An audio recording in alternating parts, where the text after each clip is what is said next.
Yu-Gi-Oh 101 card review. Here to review a card that was revealed not too long ago as a V-Jump February 2015 promotional card. As you can see right here, the magazine for the new Yu-Gi-Oh movie that's supposed to be coming out in 2016. Not next year, but the year after next, 2016. I believe that's what they said that the release date was going to be for it. But you know, without further ado, this came out on the 20th, literally like 5 days ago. So like I'm just well, actually, this came out before then. Like I said, no. This came out 5 days ago. I'm sorry. I'm looking at that March 2015 number. And I was like, oh shit. No. But yeah, I was looking at the March 2015 date and I got kind of confused. But anyway, we're gonna take a look at this promo card, and this is Ultimaya Tzolk'in. Ultimaya Tzolk'in. Let me line this up.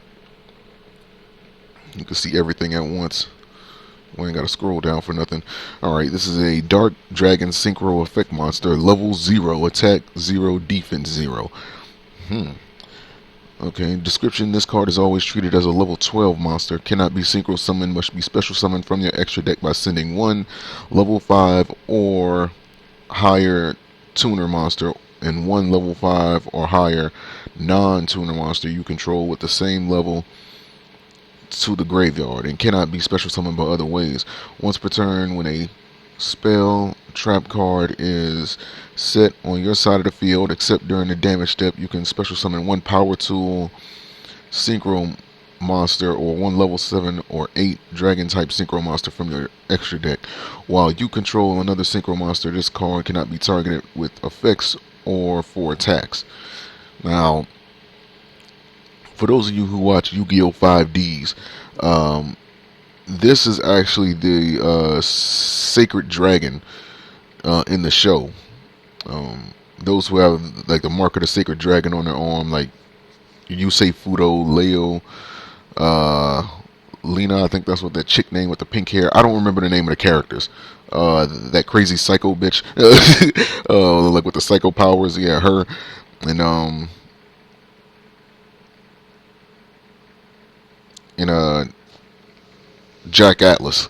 You know, so those five, they all had the mark of the dragon on their arm, and anytime they, would like come together, then this dragon would show up, and that's basically what this is. Now, this is like the first monster in Yu-Gi-Oh that has like no level, no attack, and no defense. Basically, because I think the reason why they did that is because in the show, it's not an actual monster, and it's more of like a catalyst for the other five dragons, that each of the characters that have the sacred mark on them, hence the reason why they call it 5Ds.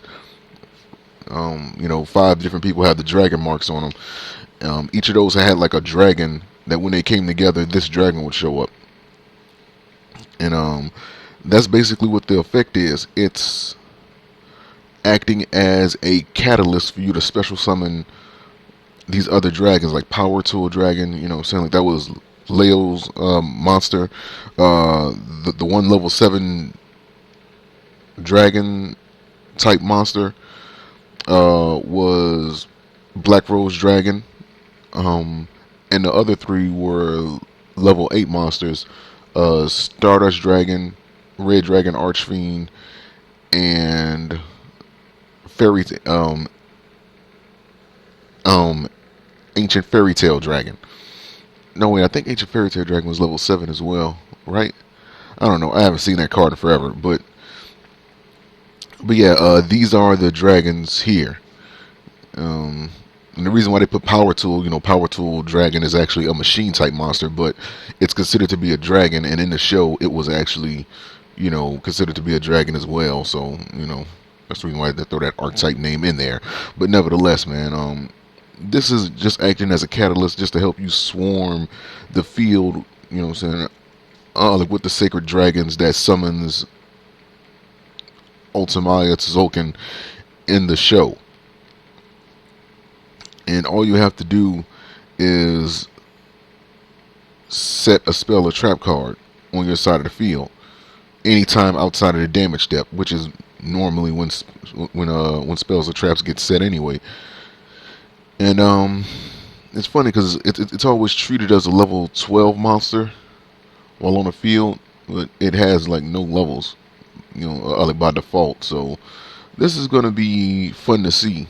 I mean, and like the summoning conditions is actually kind of crazy because it's like you have to have monsters of the same level. I think this is like the first time where it was like mandatory for you to get a synchro monster out where you had to have monsters of the same level. So the summoning conditions kind of remind you of exceed summons, but they go to the graveyard just like tuner monsters, and that's how you get this guy out. So it's, I don't know, like the irony of that a synchro monster needs to use tuning / exceed methods to in order to get it out. So that's kind of crazy, but nevertheless, man, I mean, it's not too spectacular of a dragon, because when you get the other dragons out, you just need to maintain that field presence with the other dragons that you're getting out with this card in order to maintain it on the field, because again, it's just acting as a catalyst to get those other dragons out, meaning that it's just meant to be a placeholder on the field for you to get those other dragons out. Now, it doesn't say that the dragons get destroyed when this card leaves the field. It can't be special summoned by other ways, which I think is fair. To be able to special summon like this from the graveyard or from the banished zone, with the ability that it has, I think that would be kind of crazy. And another thing is, it said, while you control another synchro monster, this card cannot be targeted with effects or for attacks. Doesn't mean it cannot be destroyed by card effects. So anything that doesn't target it, like Dark Hole, Regeki, Torrential Tribute, if anybody's still using that, still anything that doesn't state that you have to select or target something, in order to destroy it, then it can get rid of this monster. So I guess, having Stardust Dragon out would be a wise move. Well, not Stardust Dragon, because you wouldn't be able to get it out. I guess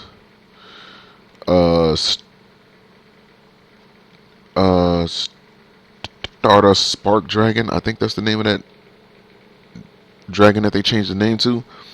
That'll be something to get out, because that way you can protect this in the event that your opponent does use Dark Hole, Raigeki, etc., in order to get rid of this card. So it's important to protect it if you want to just keep it on the field to keep getting those dragons out. But nevertheless, man. So link to this card is going to be in the description. You guys can check it out, and I'll see you for the next card review. Peace.